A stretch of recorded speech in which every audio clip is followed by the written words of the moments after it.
Next on the Royal Blue Podcast, we break down the BYU and West Virginia game. Should the BYU offense go harder and go faster? Plus, we reveal all of the fans' grades. Let's get it! This is the Royal Blue Podcast by the players for the fans. I'm your host, Brian Logan. The Royal Blue Podcast provides Cougar Nation with a weekly players' perspective look at all things Brigham Young football. Let's kick off episode 6 titled Go Harder, Go Faster by introducing our starters of this episode. On the offensive side of the ball, let's get to Ross Apo. Thank you. He's the only offensive player that we have, so we'll go ahead and move it to the defensive side of the ball. Let's go ahead with Scott LeFrandt. Hello. And got my cousin, my family. Yes, he is my blood cousin, Joe Sampson. Correction. Kick return is offense, so that's both. Okay, now something a little bit special. I don't really know what to call what side of the ball. I'm just going to call this the athletes and bring in Mike Alisa because he played both sides. He played offense and he played defense. Mike, tell the people what's up. Literally the least athletic guy in this room right now, but you know. That's probably right. Only because, I mean, you got some black people here. Well, Scott's white, but, you know, he's still athletic because he's a DB, you know. And we know that all DBs are extremely athletic. So I'm happy that you guys can be here, man. Let's get into the first quarter. And let's just discuss the overall reaction of the game by the players. So let's go ahead and go around the horn and leave it up for discussion, fellas. What did you guys think about the game? Yeah, I think it's another hard-fought battle. You know, we're always going to be in every single game. And I think we played a really good West Virginia team, probably one of the best offenses we'll face this year. And we were able to keep up. I knew from the get-go we had to score, you know, because they were going to put up points. And so it was a back-and-forth battle, and obviously a little bit unfortunate on the outcome. You knew going in, right? Like, because Big 12 country, and we all know that there's no defense that's played in the Big 12 at all. So if you are a player that's getting recruited out of high school to play defense, don't go to the Big 12. No, I'm just playing. But I felt the same way, man. I felt that we had to just outscore. And obviously that was a little bit concerning, you know, to where our offense is, right? And how they, you know, how they've been progressing, or maybe the lack of progression the last few weeks. Well, one thing that I think's been consistent is we were able to carry off of Jamal's efforts. Jamal kind of, I think, sets the tone for the offense right now, which is great. When you can establish a run game early, it can start opening things up, and I think it makes Taysom's job a little bit easier and everyone's. When on first down you're getting 8 yards, and Jamal's coming back to the huddle with a bunch of energy, it's going to start to get the ball rolling for us. And so I think that was crucial for us to even stay in the game, that he established that first and foremost. Mike, how'd you feel about the game, man? Okay, so watching the game, my initial reaction, like at halftime, was this looks like a straight up dumpster fire. I thought there were like glimpses of brilliance, but then there was some just sloppy play. And then I started to realize, you know what, West Virginia's offense is freaking good. I thought the Skylar Howard, that quarterback, was on another level with his receivers. That connection, and Ross can speak to this probably more than me, but they were on point, and they marched that ball down methodically like a well-oiled machine. Bro, I didn't know this. I don't know, like, if it was the second quarter or what, but dude was like 9 for 9 coming out the gates, man. I think he missed his first pass like in the middle of the second quarter or something, And at first I thought like, well, these are just quick, easy, simple passes. And then he started getting some down the field, but I think it really goes to what you were saying, Mike, and just the timing of the offense, dude. You know, Ross, you can speak to that a little bit as far as how players get on that same page with their receivers. Because I've heard, I don't know about you guys, but I've heard that you got to be like roommates with the quarterback in order to like have that chemistry and that timing. A lot of times being a roommate to the quarterback could help you. Could help you a lot, you know. Wait. Does it help you? Does it help you because you guys like get that chemistry and like you guys essentially start to like become best friends and like soulmates? Like I shouldn't say soulmates, but like bromates, right? You get that bromance, or is it because you're like, bro, if you don't give me the ball, like I'm about to like take your toothbrush and like clean the toilet with it? The like, second one, yeah, that one. That more of that one than the first one, but.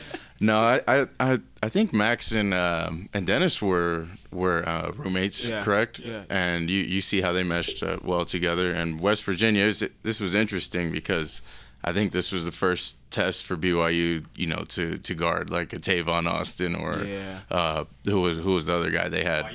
And number 1 and number 2. Yeah, and so you know they had two. That's some speed. Yeah, and so these receivers out here were, you know. This was a true test, and they were throwing a lot of screens. They just throw it out to the receivers and let them work, and then you know they gash them with the running game. But it's that bond that you have with quarterbacks and receivers is very crucial. And West Virginia, they're always known for having that quarterback, and then you know several receivers that are pretty good and pretty shifty, and they've sent them to the league. Yeah. So. Well, and one thing I noticed right off the bat is that's something we don't have. Yeah. And so I was sitting next to a friend who hadn't watched a lot of the games, and I'm trying to explain to him who our receivers are, and I felt like by quarter 1 or 2 I knew more about West Virginia's receivers than our own, and it needs to start, at least in my opinion. We need to start getting the rock in the hands of our best receivers and stretching the field and taking some shots downfield, because you can see obviously what that did for us. Now we had to play back on all these receivers because they were a deep threat, and then the flats were open all day because we had to respect the deep ball, and that's something I don't think we've established enough in our offense. Well, I think too that's a good point, man, because when you have athletic guys like West Virginia or you know some of the other teams that BYU's gonna play here in a bit, you know you have your backs turned because you're and you have play calls that are protecting you know the deep areas. And then you leave the flats, you know, open. And what happens when you get guys in space like that and athletes? Easy money. It's over, man. It's a no go. But I agree with you, man. I think my overall reaction to the game, dude, was, man, that the offense, you know, took some steps and took some strides. Granted, the West Virginia defense wasn't as good, right? Yep. But at the same time, I still was kind of just frustrated. I think that's the best word I can say. And it kind of goes over the last few weeks as well, because it's not like these guys just got murdered, man. Like they didn't just like say, man, that was a straight up old fashioned butt whooping. Yeah. Like it was like, no, man, like we hung with these dudes. Like they're not that good. That's how I felt. Yep. Right. I'm not taking anything away from them, but that's just how I felt. We talked about this after the game. Why everyone's so frustrated with 3-1 or sorry 1-3 start. I wish 3-1. Yeah, right. We wish it was 3-1. Could but be. going into the season, we all knew that it was going to be a bad start. We all knew it was going to be a rough season, rough schedule, new coaching staff, a couple new players in new roles. So our expectations were low. Yeah. But then that first game, BYU pulled out a win. And it was that final drive. They looked like they were clicking and kicked the field goal, won the game. Second game, another close one. Third game. So I think it's the way that they're playing, we see that they have the potential. Yeah. That all these games actually they could have won. I think that's where the frustration is coming from. Yep. And it's tough because you want to try to manage your expectations and give the coaches a little more time and a longer leash. But when you have a senior quarterback and you got these guys balling out and you got them putting up the scores that they're putting up these games, you got to close out these games. You get that W. Right. You got to do it, right? Yeah. No excuse. That's the thing, bro. See, I like that, Scott. Like, no excuse, because the expectations are relevant to the product on at that moment, right? And so right now we see a good product. How are we measuring good? By the opportunity, the chances that these players have to win the game. Yeah, I mean, you take the grand total of all 3 games we've lost, and it's a combined total of 7 points. Yeah. Total in 3 games. So that's 1, touchdown, and we win all 3 of those games. That's crazy. You know, and so that's, I think, the most frustrating part is we've been there, and we've even had opportunities to have the game-winning drive, and you know, things have just kind of spun out. I mean, the fact that we had a 2-point conversion against Utah, and we didn't do that. We could have kicked it and maybe gone into overtime. There's all these hypotheticals. Well, this situation, we were in field goal position, and we get a turnover in the red zone. So, and that would have put us up. That would have solidified the win. And so when we have these opportunities to capitalize, we got to do it. Yeah. And I think we're starting to see, okay, this is the first year playing together. These are the things that you will see. It's just a little hair off. And we need to tighten things up a little bit and fine tune it a little bit, and these things will start falling in our favor. It reminds me of our old coach. Some may call him my dad, Bronco. And what was his word that he always said? Execution. Execution, man. That's what it comes down to. Is, you know, because we can go back, Scott, and see. I'm gonna play devil's advocate here, because we can all go back to like the play calling and should we, could haves, and would haves, and boo boos and doo doos and whatnot. But at the same time, you know, the players were still in positions to make plays.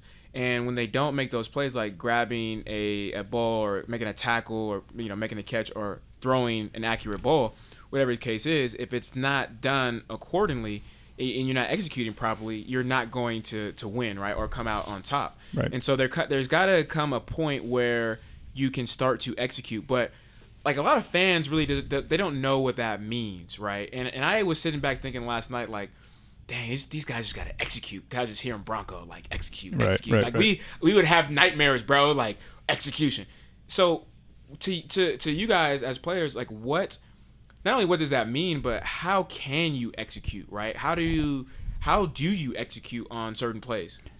One thing that I see that's a positive and when we are executing is, for example, when Jamal starts to get in his zone, and you can count on giving him the ball quite frequently, and he's going to go. I like in our hurry up, we toss the ball to Nick Kurtz, and the guy consistently catches it and does something with it. And we go to him in these situations where it's a 2-minute drill and it's boom, boom, boom, quick action, and it looks like we have a great offense. Yeah. And so I think we need to also understand that when we get guys hot, let's keep them hot and keep feeding them the ball.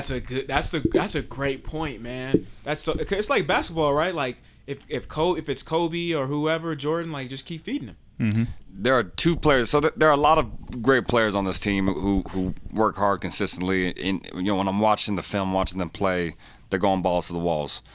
But there are 2 players, one on each side of the field, who stand out in my mind. That's Jamal Williams on offense and Butch Pau on defense. Butch. Wait, how you pronounce that? Pau. Okay. There's I've heard so many different ones. You gotta give it to Mike, right? Right? Pau. Yeah. It means bad in Tongan. That's what it means? Yeah, he's a bad man. It all makes sense now. You talk about execution, those guys, they do whatever it takes. I mean, I'm seeing Butch blast receivers trying to crack back on him and making the play.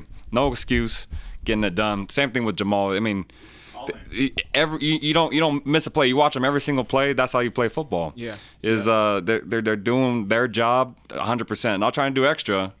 But they're just doing what they got to do. Doing your job, right? And that's what I think why we understand as players. And I'm not saying that Kalani is not preaching this to players, but I'm just saying this is what we got preached, you know, to when we were in the program with Coach Mendenhall, is execution. And the first thing he said when you execute is what? You don't worry about nobody else's job. You know what I mean? If you got deep thirds, if your job is to make sure nobody runs behind you, why are you worried about a running back coming out of the flats? That's the linebacker's position. That's his job. You know what I mean? Focus on your keys and your responsibilities, and you'll do fine. But let's get into the player of the game. We already mentioned him. Mike did. Jamal Williams, and this is voted by the fans. Appreciate you guys for the ones that have subscribed and participating in this. And I think it's a no-brainer as well. We would name Jamal the player of the game, and Jamal balled out once again. So 24 rushing attempts, 169 yards, 2 touchdowns. So his average was 7 yards a carry, bro. It's ridiculous. Why was he why was the ball not in his hands more? But it's kind of, if you watched him run, every run is violent. Like somebody's getting knocked over, or something's happening. There's a car crash that's gonna happen at the end of his runs, and to have 7 yards of carry is just beyond me. It's ridiculous, and and they always say, give 100% on every play. Yeah, that's what he's doing. That's what you can see when someone's actually doing that. So Jamal, he's every play he's going balls out. So he refuses. If you, I mean, like we all, I think as fans, and even us as analysts on BYU TV watching the game, we were like, man, let's feed Jamal, because like it's working, right? You would see a couple of different plays, maybe like 2-3 in a row, where he would get the rock and go like 3 yards or 4 yards, right? Every once in a while, he would maybe break like a 7 or a 10. And then, for whatever reason, you saw, BYU go to the pass, and it's like, why? What are you doing? What are you doing as a coach or as a player? Ross, would you go and talk to the coach? Would you be like, Coach? Would you be like, Coach Doman or Coach Anai, like, Jamal is really running really well right now, Coach. Can you please give him the ball? What do you do as a player? Does that make you frustrated? Frustrated, I should say, with the offense? I've heard that before, and from the defense, from you guys, even maybe from you, Ryan, or from Joe. Whenever when we needed to score, and somebody was hot, hey, we need to throw somebody the ball, or hey, coach, give him the ball, and defense would come over to the offensive side of the bench and be like, y'all need to put this guy in because he's been making plays all game, so you need to go talk to your coach, or I'm going to go talk to him right now. So I turn around and defense is talking to our OC like, why doesn't he have it? And, they're yelling. But, yeah, that happens a lot. And, if only players could see it, because we all have that bond together. And when we see that, one of our, brothers, best friends, whatever it may be that you consider that guy, you're going to, and no matter what problems you had in the locker room, that's all aside. You're gonna say, put this guy in, give him the ball because he's hot right now. Man, that's interesting you said that, dude, because I've gotten into so many fights with teammates. I mean, like real fist fights. And the thing I love about football, because I never had brothers growing up. I mean, I was close cousins like Joe and everything like that. It's different fighting with family, but fighting with people that you don't know, but you get that bond because you're with them literally 24/7. We would fight in the locker room. We would lock the doors, like make sure coach doesn't come. We'd have 2 people in the hallways, like you watch out that side, I got this side, and then we'd let our teammates fight, but only because we knew that after we got it out, the aggression out, we squash it, we shake hands, and then you're back on the field, man. I love football like that. I don't know about any other sport. So. As a running back, you don't know like how many yards you're getting or what your yards per carry is until after the game. Yeah. So if I was Jamal and I walked back into the shower room, into the locker room, showered, heard the coach talk, and then got on the bus, pull up Twitter, go online and check your stats, and you see, holy cow, I was getting 7 yards of carry. Like, why did I'd be like, why the heck were we throwing the ball then? Give me the ball more. Right. Let me like put it on my shoulders and let me carry this game to a W right now. So. Right. So that's how I would have felt as running back. But watching the game, part of me thinks that I think Ty Detmer being NFL, like the offensive equation more or less is a little more complex. If the run is working, you can't stick with it. You got to mix it up and put in the pass. Yeah. Dude, in college, if the run is working, they haven't been stopping all game. They're not going to stop it like all of a sudden. That's a great point.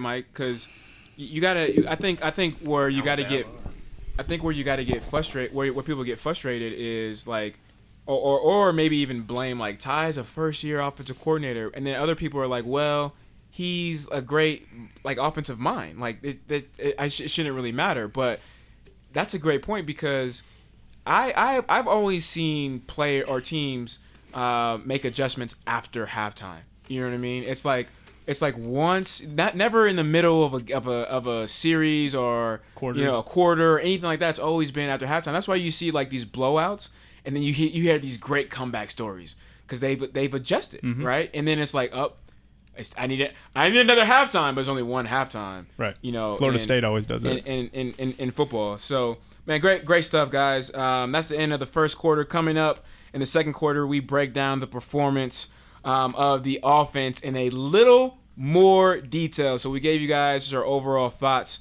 of the offense. We'll provide the grades of what you guys have voted for and continue this conversation on. So stay tuned because it's a podcast. You can't go anywhere else. To Royal Blue Podcast, quarter number 2 on its way.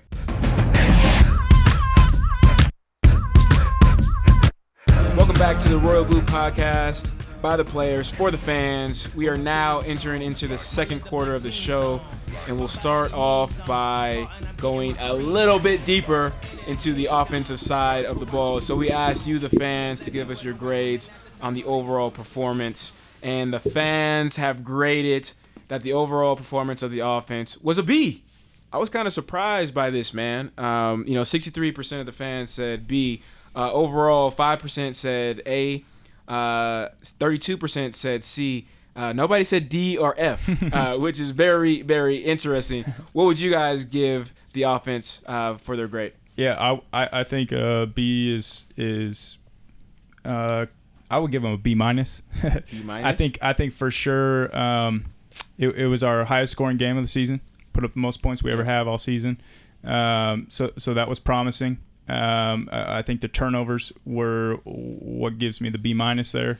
Okay.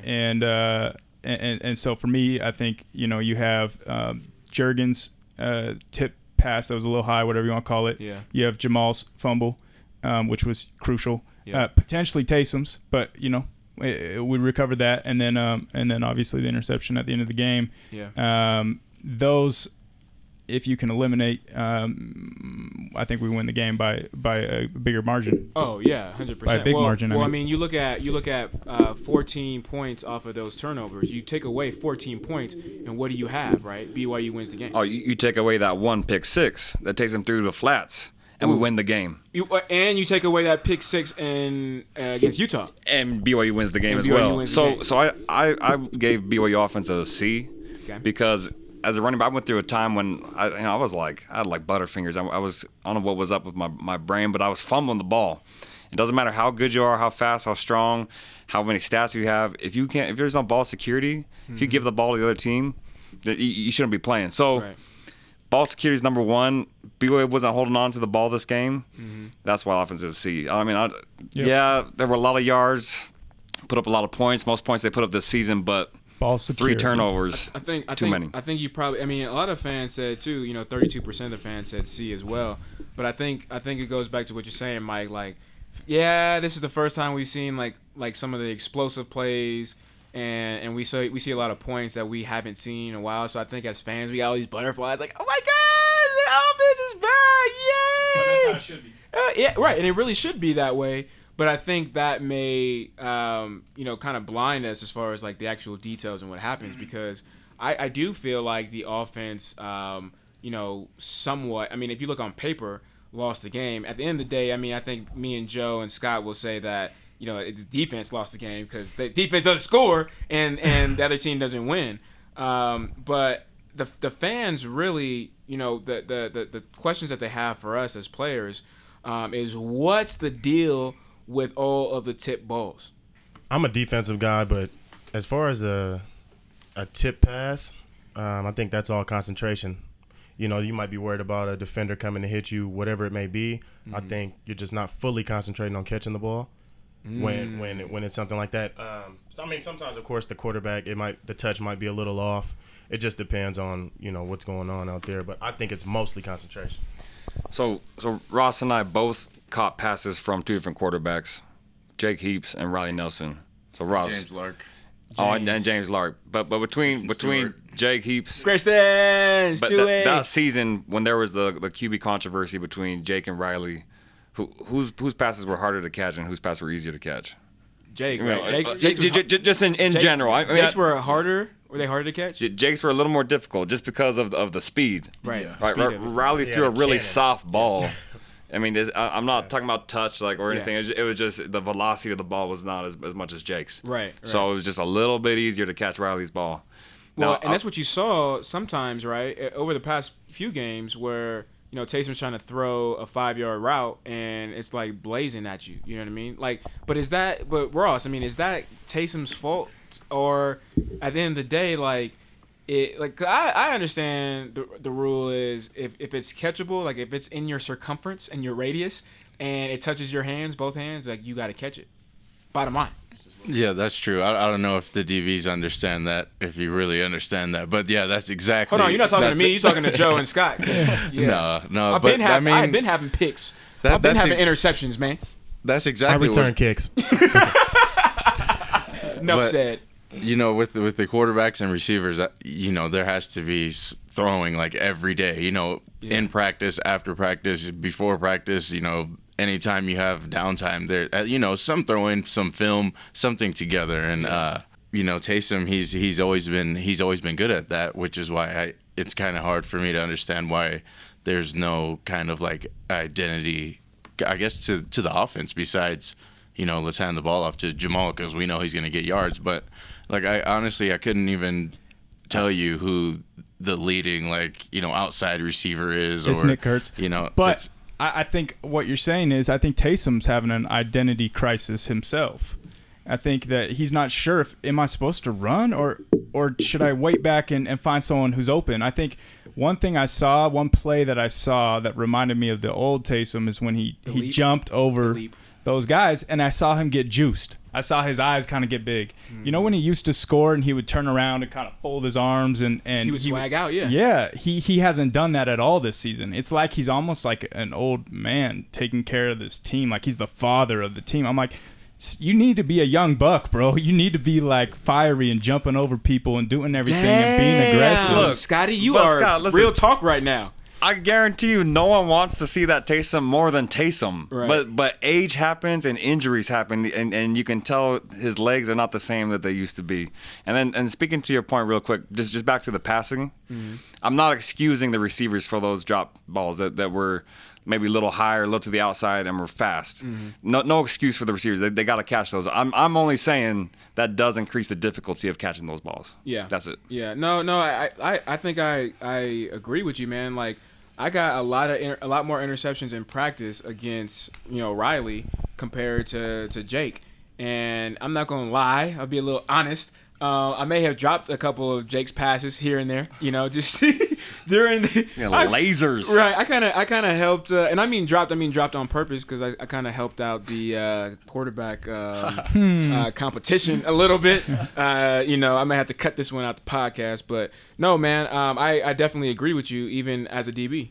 Yeah, and I just want to go back, Mike. I agree. Taysom wants to be that.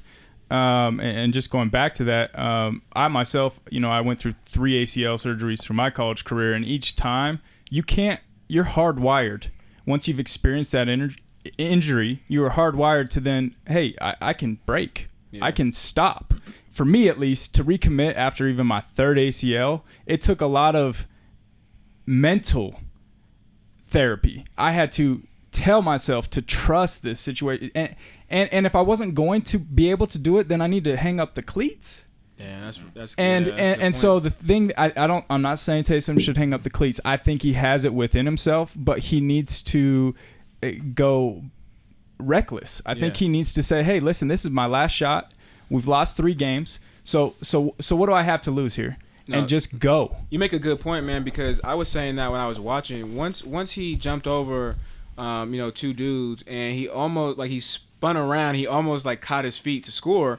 I was like, dang, he's back. Like Taysom's back, y'all. Like, oh my gosh. And that was the first time all season where he looked like he was the last, couple years we've seen him. Like he didn't look like he lost he didn't lose step.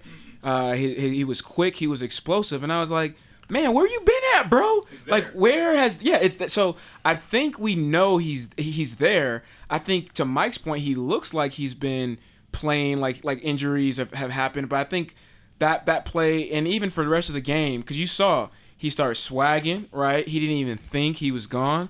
You started seeing more and more plays where he was himself, and the cool thing about it was once he got into certain situations, he would fall down head first instead of a slide.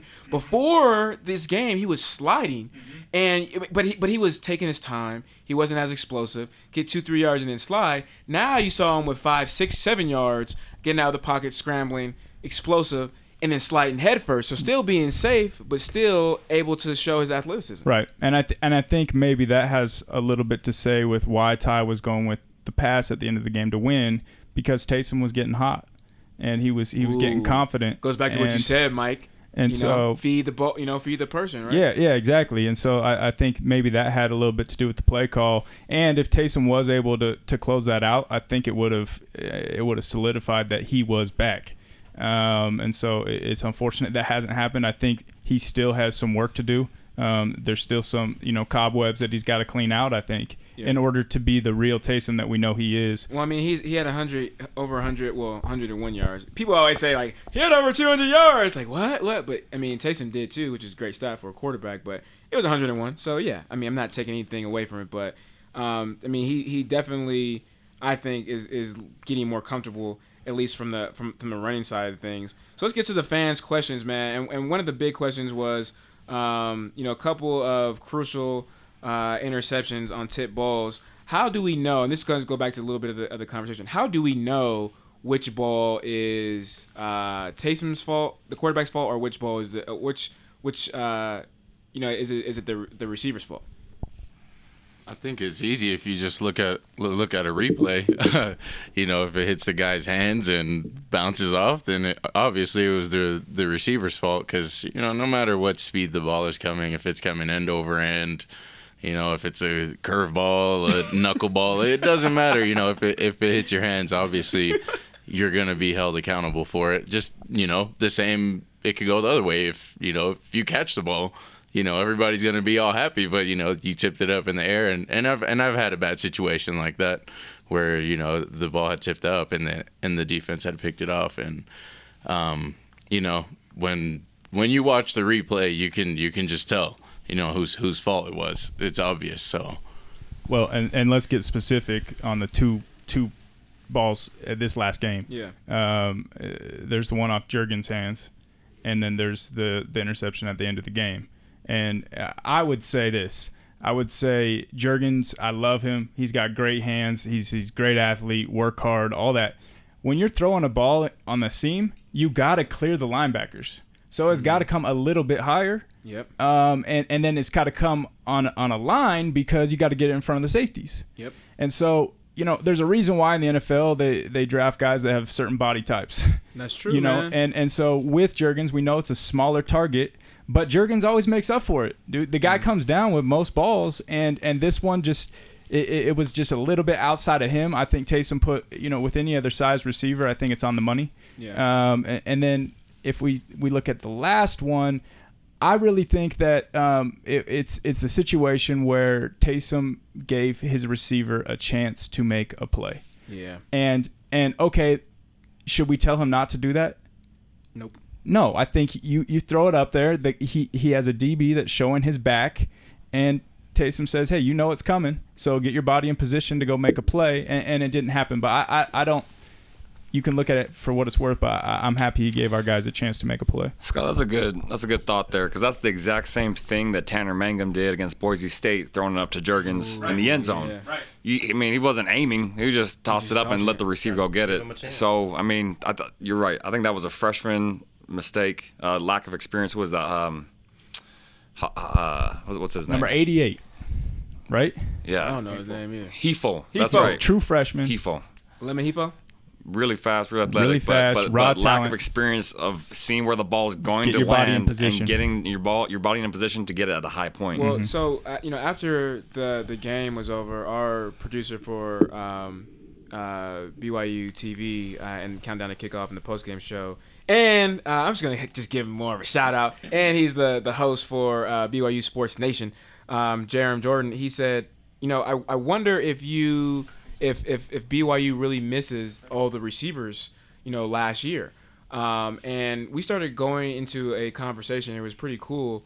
And we really said the same thing, which is giving, how Tanner gave those receivers last year just an opportunity to make a play, right? Mm-hmm. And there was times where it was a poorly thrown ball, but the guys would come up and turn and be like a DB. Make plays. Yep. And they would come and they would swat the ball around and things switch, right? But at the end of the day, he threw it up into a position where they can go and make a play and be an athlete. And I think that just happens with experience, man. I think now he knows.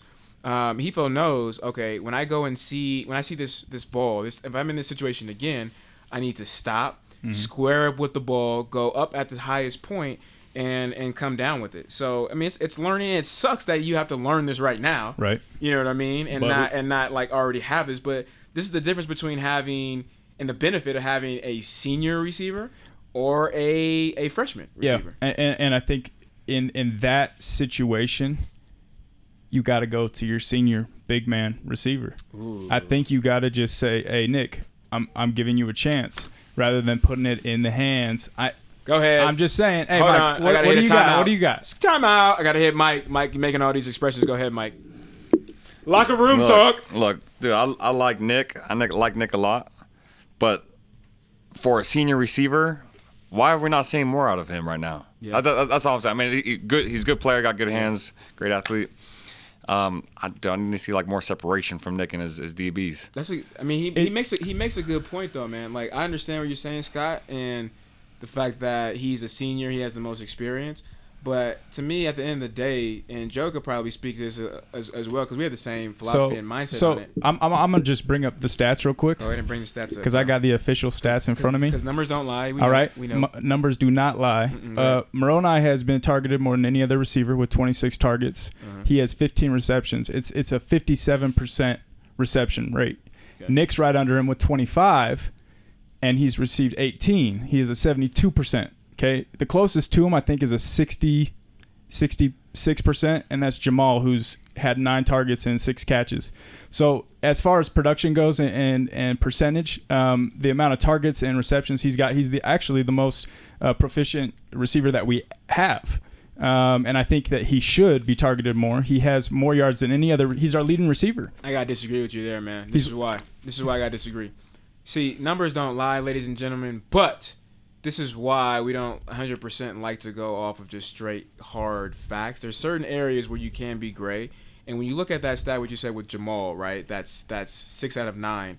Well, Jamal is getting a lot of his targets out of the backfield, swing routes, sometimes even screens, right? So he is going to naturally have a higher completion percentage. When you look at Nick Kurtz, every time I've seen Nick, and I think this goes back to Mike's point, oh my gosh, I'm getting so excited. We're having a debate. Yep. When you look at Nick, right, every time I've seen Nick catch the ball, except for last game, he had a little bit more that were down the field. They always been like 5-yard hitches, some slants here and there. And so I think Mike's point is, if you are big and bad, if you are the senior, like you're saying, Scott, and ladies and gentlemen, I'm not saying that Nick thinks this. I'm saying that Scott thinks this. So if you are big and bad and the senior receiver, right, and you should be, thrown to and targeted more, you need to prove that, right? And you prove that by what Mike is saying is showing more separation and having bigger plays down the field. There's a reason why you're not targeted, down the field, or you're not coming down with bigger plays. Either you can't get separation, or the DB No. This is good, right? This is where I interject, and I'm gonna prove my point. We aren't taking any shots downfield. Any. Who's getting them then? If Nick's not getting them, yeah, no one.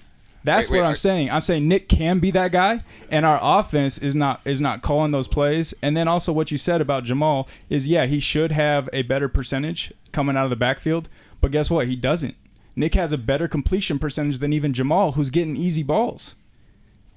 So Nick's a good athlete. I think that we could definitely give him some opportunities.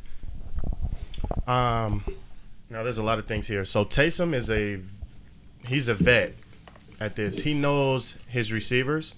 So if he's not getting those targets that Scott's saying he should, there's a reason. He's not getting open enough, or he's not running crisp enough routes. He's not getting enough separation. There's a lot of it that goes into it, rather than just the numbers, like you said, Brian. Yeah. So there's a lot more that goes. There's a reason why this guy gets a 5-yard hitch.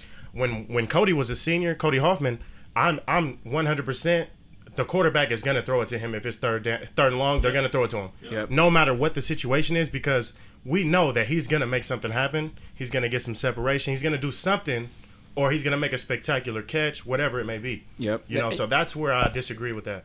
No, and that's right, man. And Cody is the perfect example, because it's like he's my go-to guy when I need a touchdown, when I need a first down or a crucial situation, whatever the case is. I'm gonna go to Cody Hoffman because he's proven that, and I think that's I think Joe makes a fabulous point, which is okay. If I need to make this a short yardage, drive or series where I'm looking to get a first down, and it's a play call on 1st and 10. I know my comfort zone for my short yardage guy is going to be Nick Kurtz. So he's running a hitch, boom! I'm throwing a hitch to Nick Kurtz. I know I need to make a big play down. I'm going for a touchdown. It's maybe 3rd and 25. I'm going to Ross Apo, whatever the case is. Who though on this squad? What do you say? Who would you go to on this squad then? Jurgens.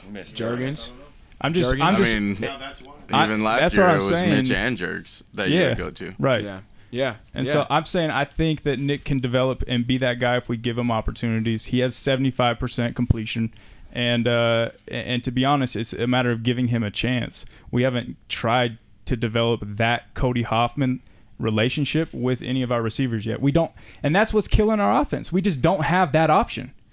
See, we need to create it. We need to make it with somebody. It's the thing, Scott. Oh, this is so fun. This is the thing, Scott. With something that Bronco is stuck in my mind forever and ever and ever as a player. When he took over the defense in 2010, he said, "I'm going to start calling a lot more cover 2 plays."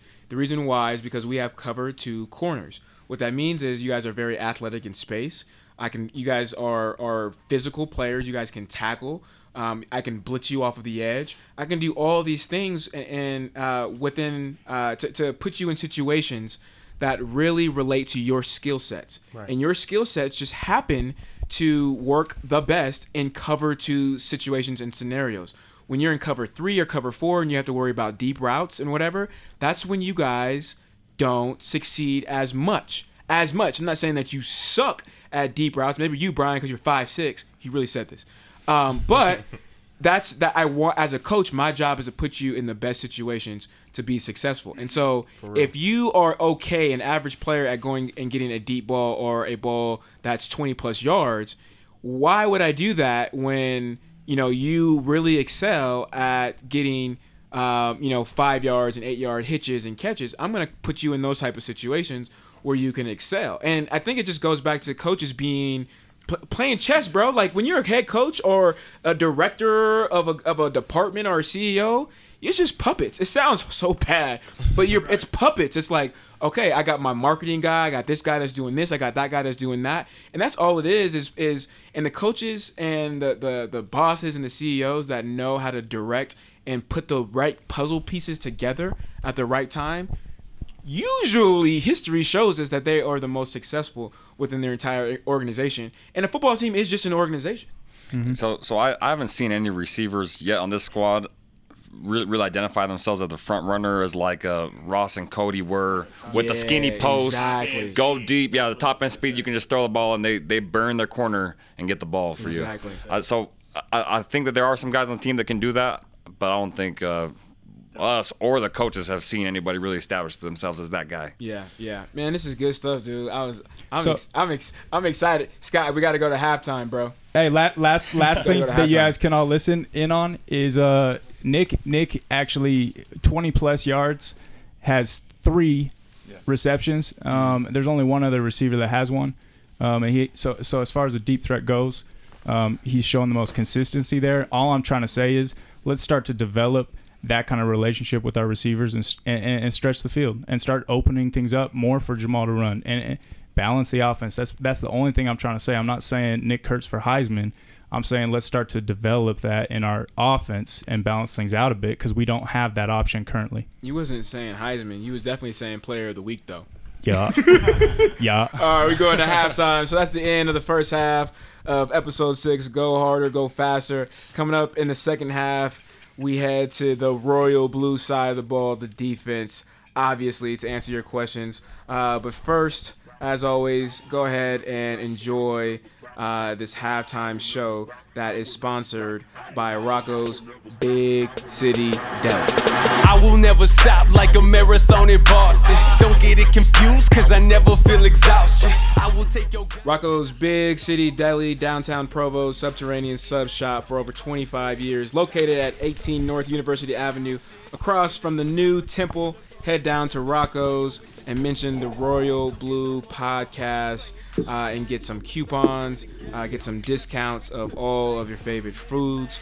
CJ and Veronica have been feeding us, my family, and the city of Provo for a while now. So go down, show them some love. And we're going to have a couple of events there as well, some on-site shows, some remote shows, doing some engagement activities with the community.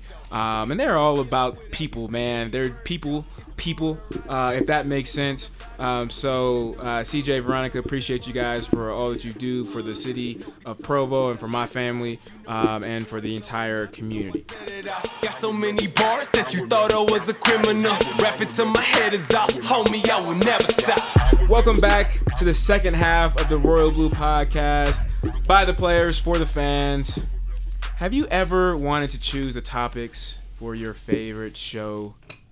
Well, now you have that opportunity with the Royal Blue Podcast.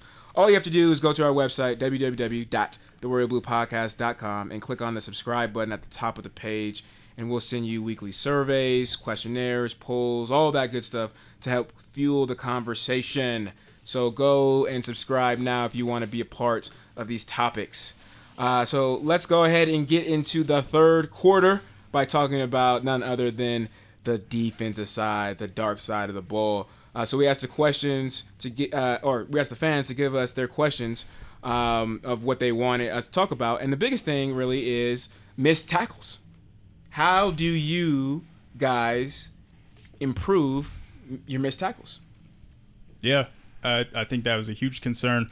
One of the things that West Virginia did really well is they were patient runners, and they set up their blocks really well. And that can make it a lot more difficult as a defender to pursue the guy that has the ball and bring him down. That being said, you got to have that killer instinct. Yeah. I don't care who's blocking. That the cougar, like that. That's another first down. Yeah. I'm not very good at it, but that's cool. But the killer instinct is something that needs to be embedded in every single one of those defensive guys. I think when you see Kalani on a couple of the third and shorts, they would film him and you would see him just getting fired up, and that's what needs to be instilled in every one of those guys, every single play. If that's within you, you're going to bring him down, and you're going to bring him down hard. Yeah. You know, it's none of these arm tackles. You're going to be running through the guy. And so finishing plays and being hungry like that is something that I think it needs to be instilled a little bit more. You go. You're juiced right now. You gotta have that tenacity, and like I was gonna joke around, just have Butch hold a clinic really quick before the game starts. But the honest truth is, so where I'm from in Hawaii, there's a word that's called katoosh. So that's like a big hit. That's when you lay somebody out. You don't even use your arms. It's like you send them end over end. That was a katoosh. That was a katoosh. And in every game, there was a katoosh of the game, a big award for the player who hit the hardest. Now, the player who hit the hardest wasn't always the best tackler because you're focused on getting this big hit, getting the crowd all amped up instead of just getting the guy down. And in reality, when it's all said and done, a shoelace tackle is just as good as a tackle that sends a helmet off. Yeah, you don't make ESPN, you're not going to get on top 10, but you get the guy down. Yep. And you keep him from getting that first down that gets him a score that wins the game. So that's a good point, and man. A lot of the time when you see a guy get a shoestring tackle, it's because it's his last effort, and he's just not going to let the guy get away. Or in Fred's case, a hand tackle. Did you guys see that one? Okay, so he pulled the guy down by his hand. Bro, that was a legit hand tackle. Like, he shook his hand, and he just took him down, and it was amazing to me that he could have that much strength, but I didn't really know to credit Fred, for that hand tackle, or he at least stopped him with the hand or something, and I think someone else caught up. But he twisted around, or I can't really explain it. To me, it kind of looked like when as defensive players when we tackle an offensive guy, and we have him by one leg, and he's like dragging. And then what are we taught to do? Gator roll, right? Because two things are gonna happen.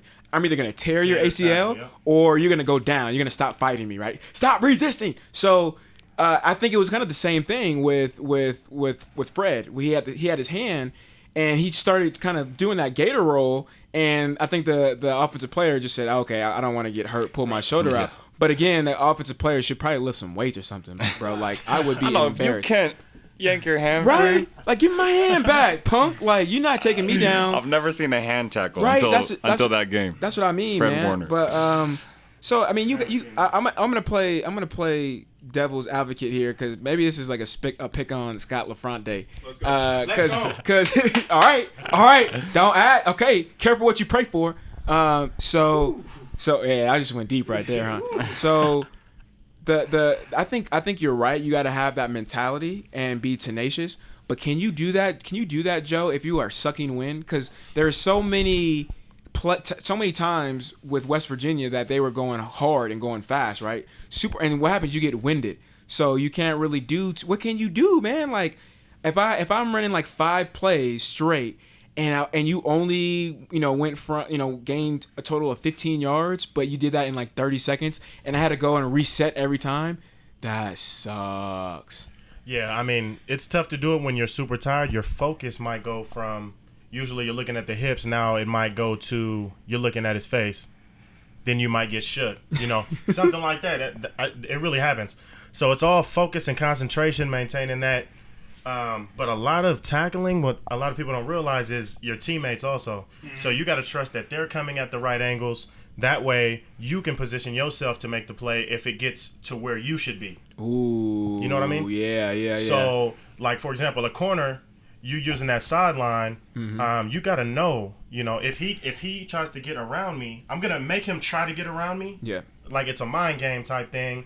But if he does try to get to that sideline, I'm making that tackle 100%. Right. You know what I mean? It's a bunch that goes into it. So basically, I mean, it's all about the leverage, right? So it's like, I know my leverage is right here. This angle, it's right here. So if I take the appropriate angles within my leverage and my responsibility, and I'm hoping that my brethren can come up and go, fill this gap or fill this spot, fill this leverage, fill this leverage, and then we're all good, right? And I know he's coming from the inside. And so when that doesn't happen, why do you think that happens as a defense? Do you think that's because of the lack of experience, guys just tired, or guys just being bums? It could be all three. Some people just can't tackle, let's be honest. You know what I mean? I remember when I used to go to practice and we do tackling drills, I'm like, I used to say, Coach Al, I'm the best tackler out here. And then I'd stand on the side.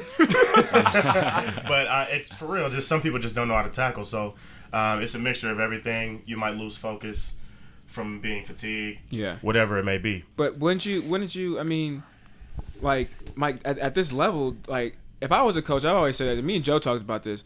If I'm a coach, man, I'm not really doing tackling drills during the season, and probably even a lot, unless you're Coach Al. In the off season. Unless you're who? Coach Al. Yeah, Coach Al. Yeah. Oh, keep you for an hour. Yes. Late. Oh my Coach Al, I love you and everything, but don't ever do that. Come on, bro. Oh my God, I'm not gonna lie though, dude. Like, Coach Al made me a way better player from top all the way to bottom. Right. Even though I hated it, like, you wouldn't consider Coach Al a player's coach because he wouldn't give you water when you were dying of thirst. Like, you could be like literally like your leg is broken. He's like, you better put some tape on that, man. Yep. You know what I mean? But his philosophy makes you a better player.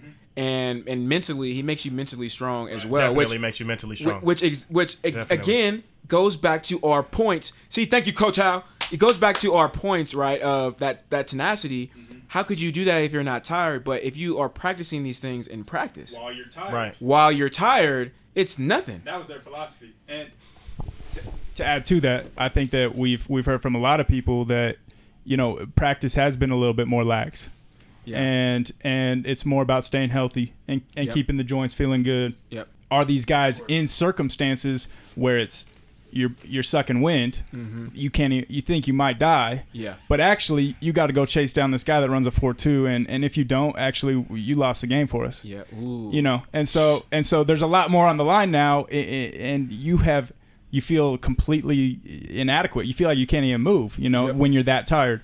So those things I think that they had in the old system allowed us to be good, and then with what Joe was saying is the pursuit. Yeah, pursuits. We always knew our lane. We always knew who had inside of me and who had outside of me, and I trusted that they would be there. I saw one play where the inside guy, he overcompensated, and the West Virginia guy just took the inside lane, and I'm like, why are you trying to do so much? Yeah, you're supposed to take that cutback, and that's Angles. It. And if he doesn't cut back, your other guy got the tackle, and you work together to make that happen. See, that's a great point, man, and I don't think we appreciated pursuits like we do now, kind of seeing these things. Right. And who knows what these guys are doing? I haven't been to a practice like that. The ones that I have been to, I haven't seen pursuits.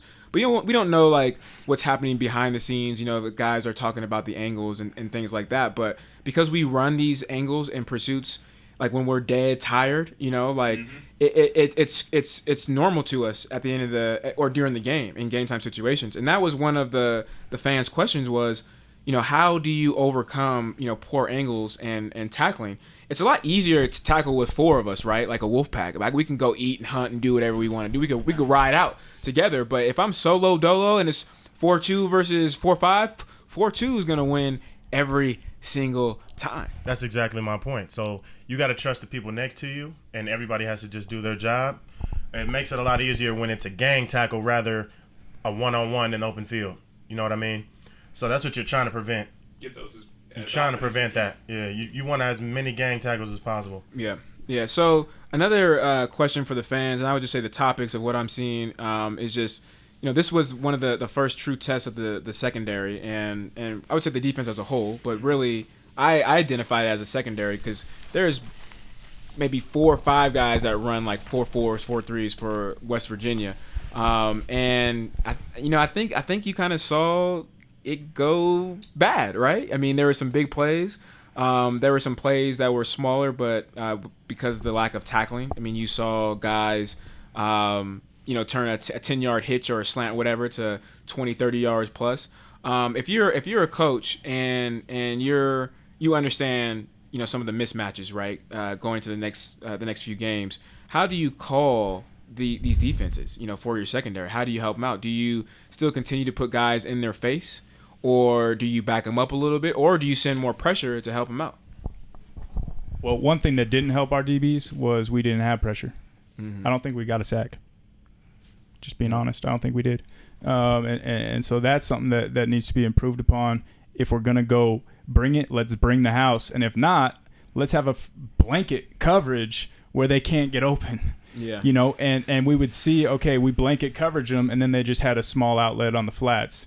And we're dusted. So you gotta define yourself as what you're gonna be. And I think with our DBs, with our personnel, I would say bringing pressure would help us. That'd be the quickest fix. Yeah. So I was talking to some of the guys on the team, and the new defense, it's not what they were running at Utah. So Utah's defense featured the defensive end position. So they had guys like the Kruger brothers, Drew Riley. Christian Cox, Nate Orchard, you know, those are the guys that we played against when they were all there. So they were the stars of that defense. This BYU defense is featuring the linebacking core.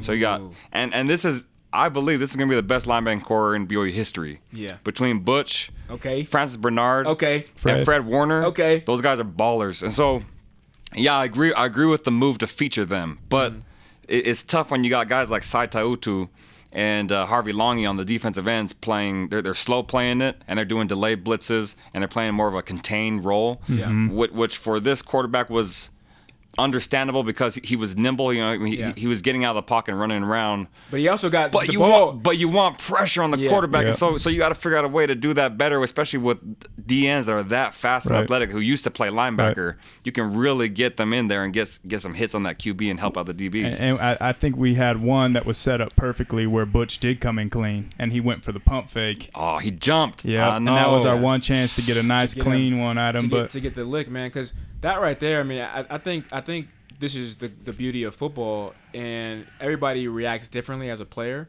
But I would always try to just get hit as hard as I could, or go hit somebody that I know I couldn't make like budge a dent at all, because I then got out the butterflies. I got out like that fear of like getting hurt, anything and everything. That's just how I wanted to start off the game. You know what I mean? And again, everybody takes it their different ways. But as a quarterback, you start, and even as a running back, dude, you know that you start getting hit. You know, like Butch hits guys, and as a quarterback, you get hit as a linebacker. Then what starts to happen?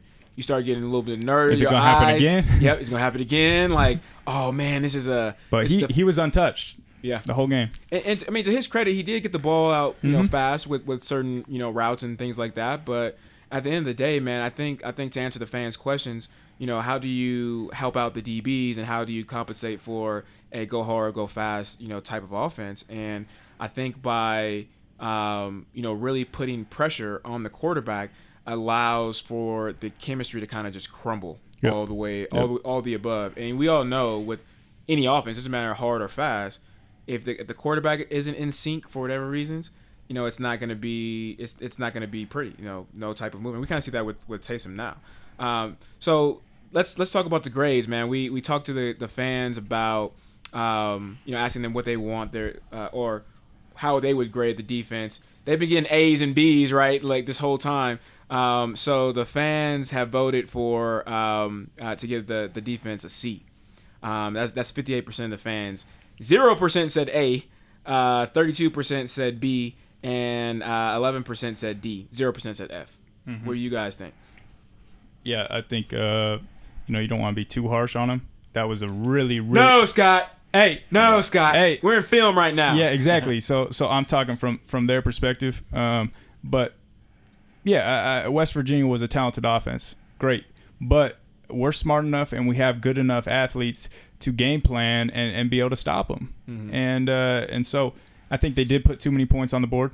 Yeah, personally, and we knew it was going to be a shootout, but I think our defense could be better than that. We put too much pressure and too much trust in our corners. They were getting harassed. It's that one position. So Mike Davis doesn't get enough credit. He's been holding it down. But it's the other spot that it's been like a rotation carousel over there between we have Troy McChesney, Troy Warner.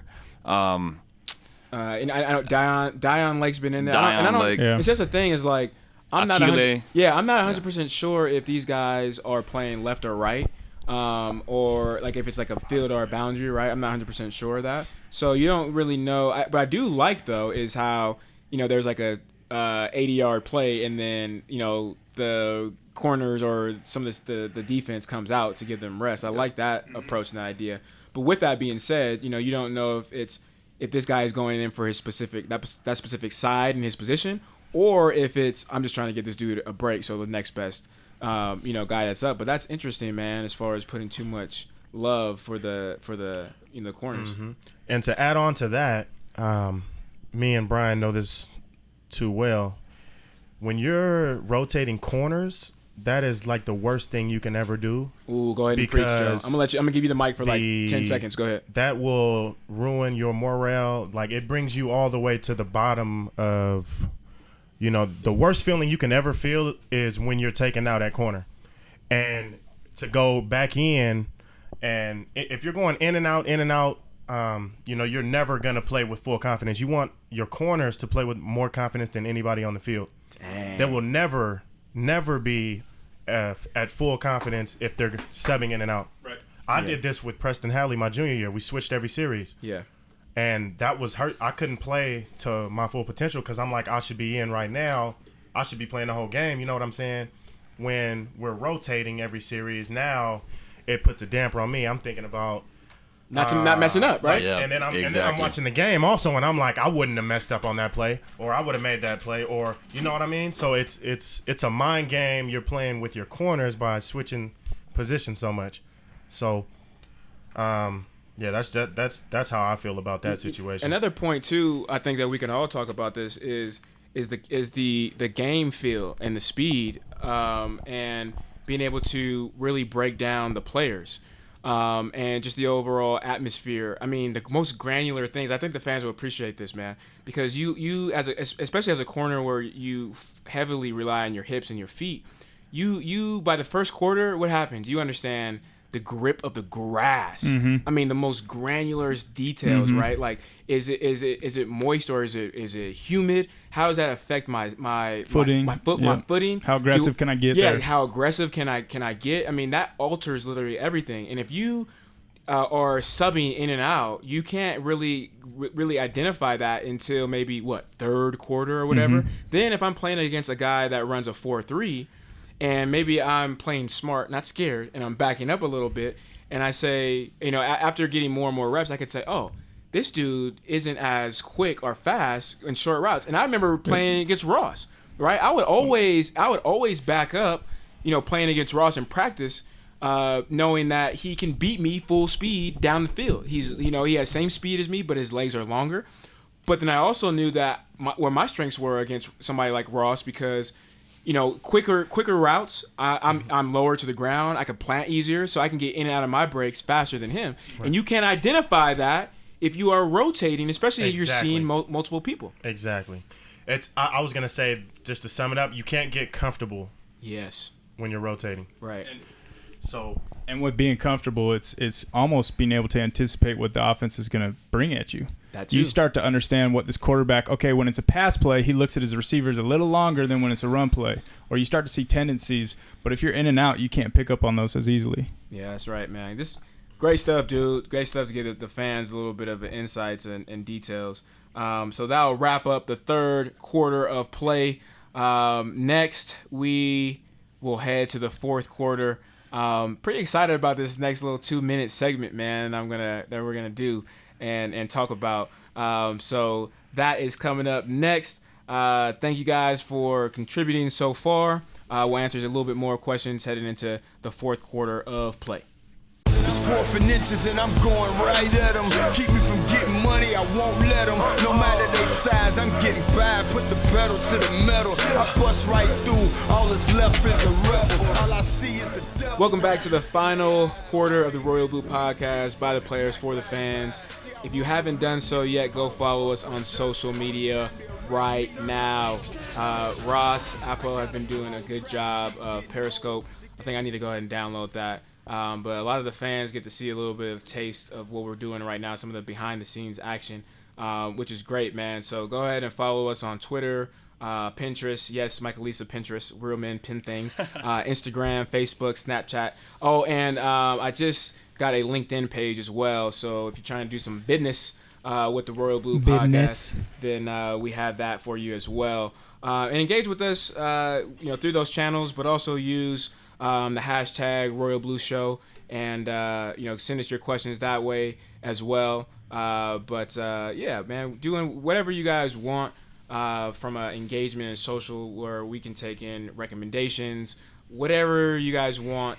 We are here for you guys. This is for the fans. So as we move into the fourth quarter of play, we'll go ahead and put our fours up. Or what did you do, Joe, last time? You said fist? You want the fist or you want the fours? No, we put the fist up. All right, put the fist up for the fourth quarter. This is a tradition that we do for the fourth quarter. And let's get to one of the fans' questions on Twitter that was asked last night regarding the bowl season. So what do you guys think? Are we going to go bowling or are we staying home this bowl season? Heck yeah, we're going bowling. Hey, My question is that. What's it need to be? What's the record need to be, you think?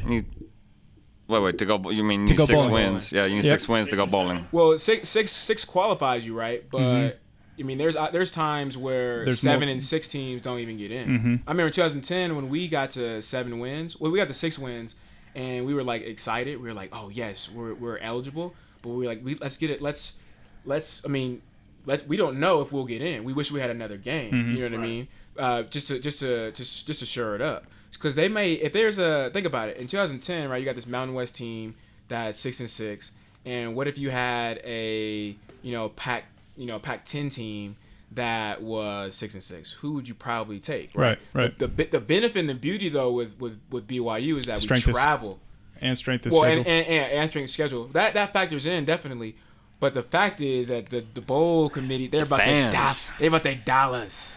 right? Got fans who buy tickets and fly to any bowl game out there. Exactly. So best fan base in the nation. Yeah. that's true, man. So that's why we're doing this right now for the fans. So yeah, I think what you'll see hopefully is this week a solid victory. I think these teams that we've played in these first 4 games have all been quality opponents, and realize that there's still some tough games ahead of us, but there's also some very winnable games. And so I hope to see us just completely dominate next week in preparation for Michigan State. Yeah. But we're going bowling. We have Toledo. We have Toledo first. Thank Jesus. We have Toledo, and then we have Michigan State, then Mississippi State, then Boise State, then Cincinnati. Then we're at Cincinnati, Southern Utah, then UMass, and then Utah State. And I think UMass was hanging with Mississippi State. I don't know if they won or not. I don't know what the final score was, but it's not a walk in the park by any means. No, definitely not. What do you guys think? You going bowling? I think they'll go bowling either way. Yeah, absolutely. They can get 6 wins. And you'll start to see these close games maybe start tipping in our favor because we've been there. Yeah. That's the thing. They're right there. Yeah. It's just a few tweaks that need to happen, and these games start turning from L's to W's. Well, you look at November too, and you look at some of the lighter end of the schedule. I mean, like Cincinnati, we should beat UMass, Utah State. We should beat those games, Boise. beat those teams. Boise good, but we should still be able to beat them. Boise's gonna be a little challenge. You know what I mean? Boise is solid. Always. But it's always gonna be a challenge playing there. I mean, Joe knows. You know what I mean? He basically beat Boise. Right. The offense lost, right, Joe?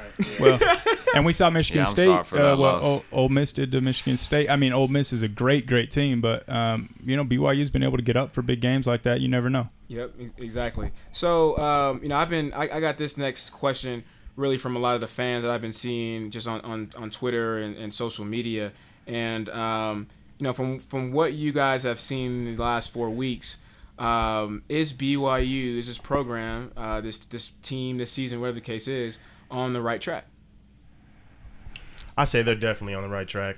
So, as far as offensively, they got their game high. They got the most yards, 521 yards. I'm looking at the stats. Mm-hmm. They won time of possession. And the biggest thing is, I just read something that says the last time the Cougars had a season with 3 losses by a field goal or less was in 2012, which is when I played. Oh, yeah. And,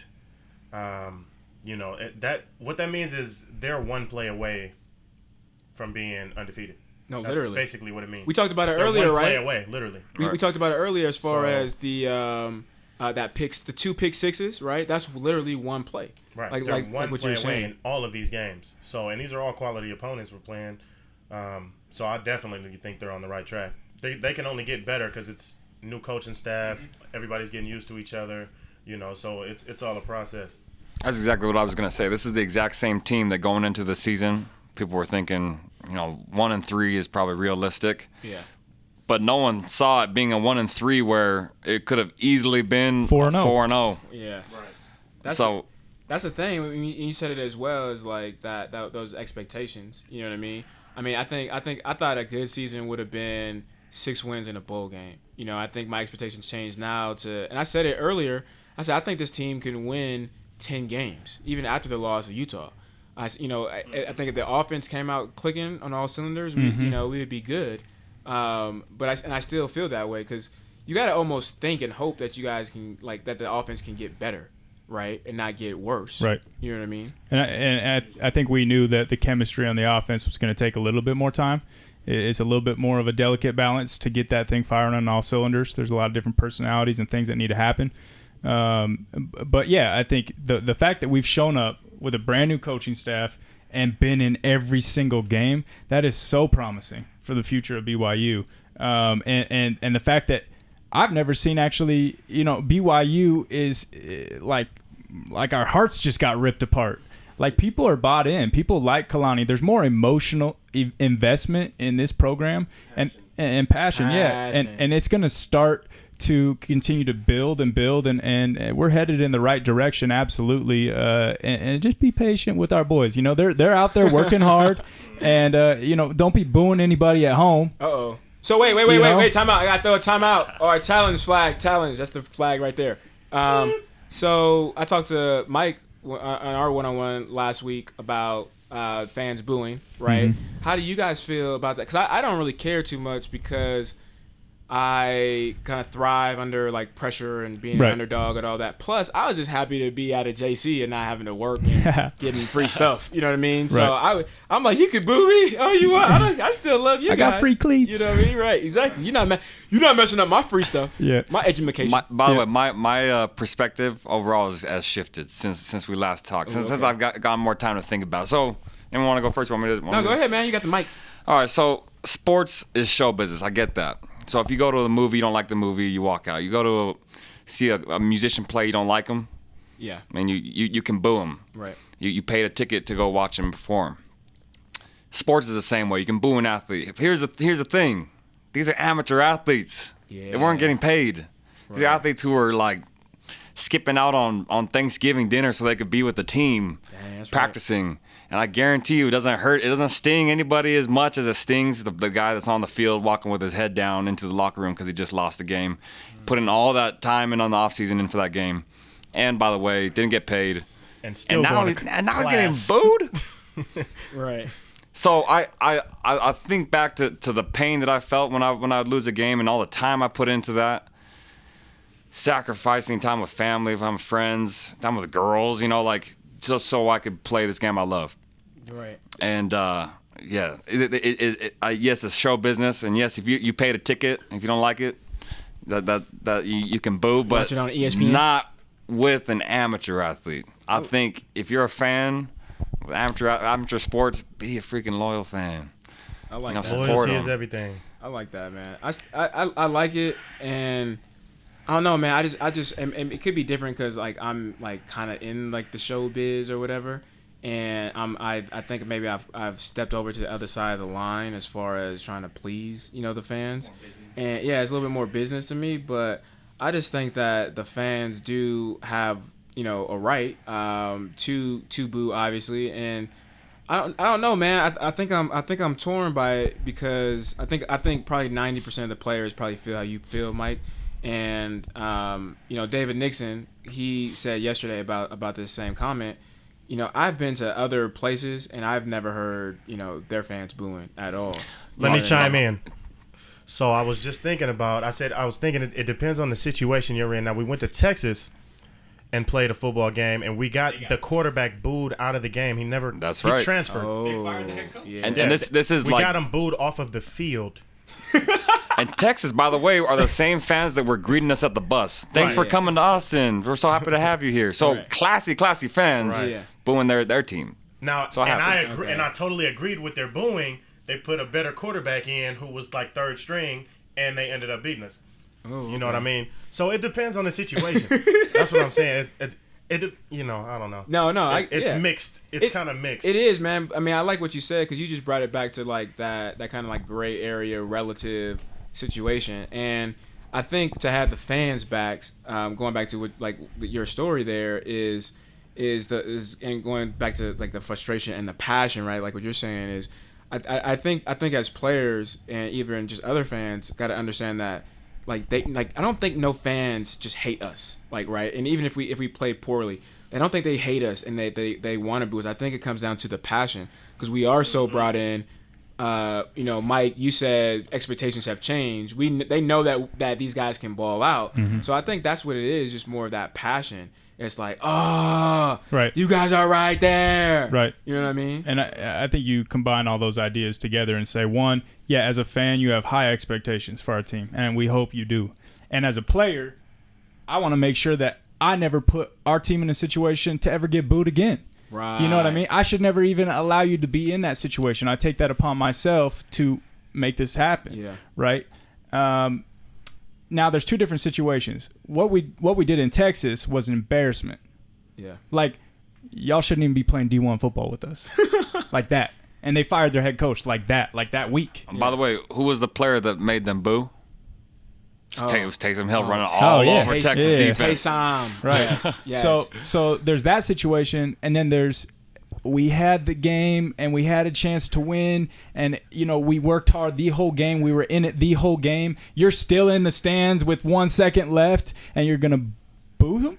He gave you a show and tried his very best, left it all on the line, and gave us a chance. And you flip a coin 50-50, we win, and 50-50 we don't. And that's the situation where you as a fan need to have some loyalty for us, because in our down times, you got to be down with us. In our up times, if you were booing us and then all of a sudden we're up here, don't come to our games. Don't be. Now I understand that the purpose of a boo is to express your disapproval or you desire something that's different that's happening right now. Yep. This is America. We can do that. Yeah. And fans are invested in the program. These are Cougar fans are true blue. I mean, these are fans for life. They bleed blue. Their kids are blue. Everyone is like diehard. So I love the fan base. If there was like a better way to express what you believe needs to be happening on the field, then I would gladly welcome that. But to Brian Logan, and we will discuss it, and we can see how we can address it. But I think right now what fans think is the best way for me to show that I think there should be a different player playing this certain position, or there should be different calls being called, is to call out a noise that everyone will recognize. So I understand that too. Yeah. Yeah. No, I get it, man. It's all interesting, man. It's good stuff, dude. I mean, again, it all comes down to that gray area and that situation. I think this is one of the as much as I love things to be black or white, young Michael or old Michael, black or white, instead of in between. This one is Mike got it. Michael Jackson, ladies and gentlemen. Yeah, Michael Jackson. That's what I'm talking about. But it's that gray area, man. But is it also because when you boo a team, we're talking about the future of the program? Yeah. And if I was with the eyes I'm seeing, I'm not going to boo the team because I see so much upside. I see so much progression. I see so much good that I couldn't just turn my back and boo somebody. I think the people that are booing aren't seeing the full picture here, and they're thinking that we're tanking. They're thinking that this is all negative. That's a good point. I think a lot of the boos come from people that don't necessarily understand the game.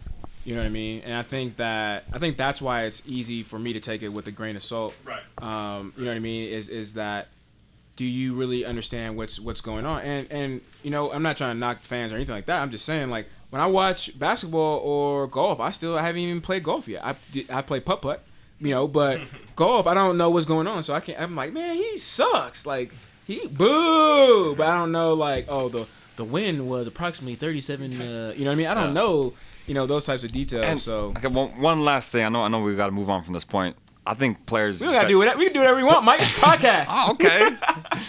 Players also got to kind of get a little more thick skin. One, they got to take it with a grain of salt as well. They understand that it's not former players booing them. Yeah. It's not fans who really know the game booing them. It's guys who don't understand exactly what's going on fully.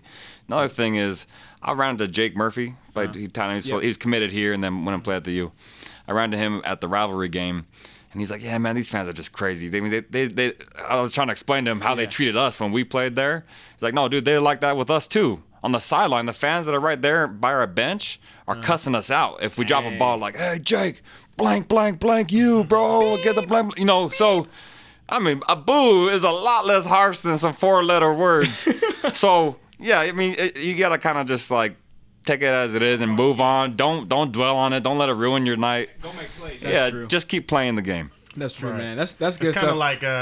It's kind of like trash talk in the game. Yeah. It stays there. Yeah, right. Yep. That's true, so man. Personally, I've never got offended by fans booing.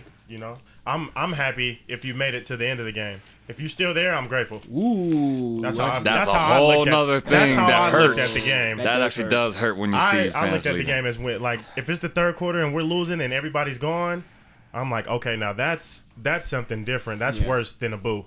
You know what I mean? A boo, that's really nothing to me, in my opinion. I'm about to say that as a quote and use as a promo. That's good stuff, right? That makes me feel better as well. Good point, Joe. Especially on the away games. It took me a while to think of how I interpreted it. Yeah. But that's got to be the best. Exactly how I felt about it. Dude, that's deep. That is deep. Yeah, man. they booed, but they're still there. But they're still here. Man. I'm glad y'all stayed till it was over. Well, that's how I felt. That's like my wife. Like, you stupid, but she's still there though. At the end of the day, she still has your back. She's still there. Yeah, she's still there though. You still coming to bed tonight? Yep, I'll be there in 5 seconds. Okay, cool. It's a rainy game. I'm glad y'all are here. Right. You know what I'm saying? Like, exactly. Little things like that. I like that. I like that too. So let's go ahead and move into this 2-minute drill wrap up, episode 6. This is how we go hard, how we go fast. How this is gonna work, man, is we're gonna do this in 2 minutes, or at least try to move the ball from one side of the field to the other side of the field, and we're gonna go ask the players the most randomest questions. I don't even know if that's a word, randomest, but the most randomest questions. It's a podcast. Around the world, right? It's a podcast. I can do what I want.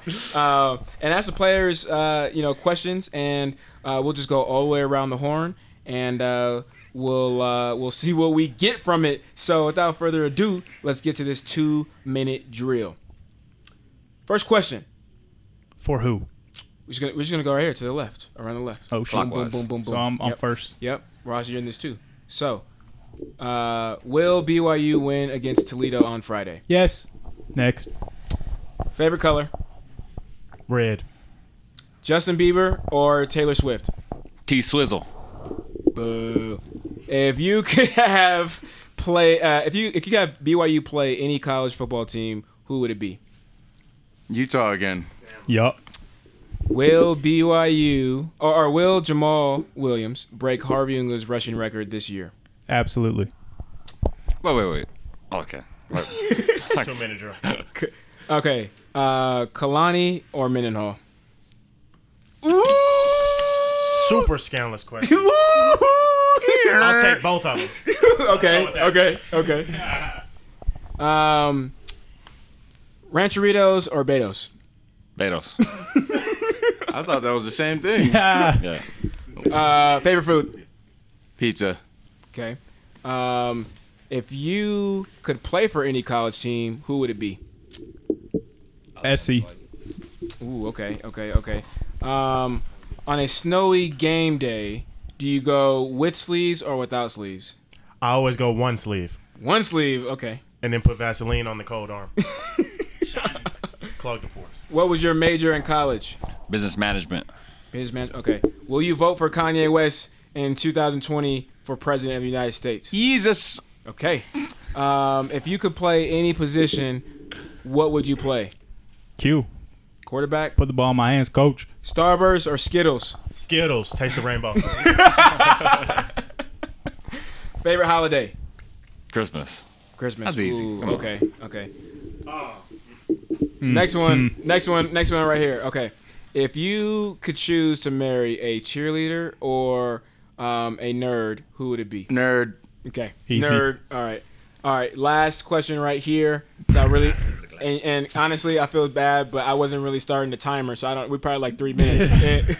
We probably like 3 minutes in right now. 4 minute off. Should the fans subscribe to the Royal Blue Podcast? Yeah. You can do it. Yes. All right. Thank you guys. I know we talked about meeting at 3:00 today, and it's now 6:00. Good work. I appreciate you guys putting this hard work and really getting it to this point, man. We're making some moves out here. We're out here grinding. DJ Cali, we the best. But no, I appreciate you guys. Appreciate you guys, man. And thank you to all the fans. Subscribe. We'll dish out a couple more shows next week. But that's the end of the show. The clock is showing zeros. We're about to head out, get with our families on this lovely Sunday, watch some Sunday night football. I got some food and waiting keeping for the me. tradition going. That's another Cougar. First down.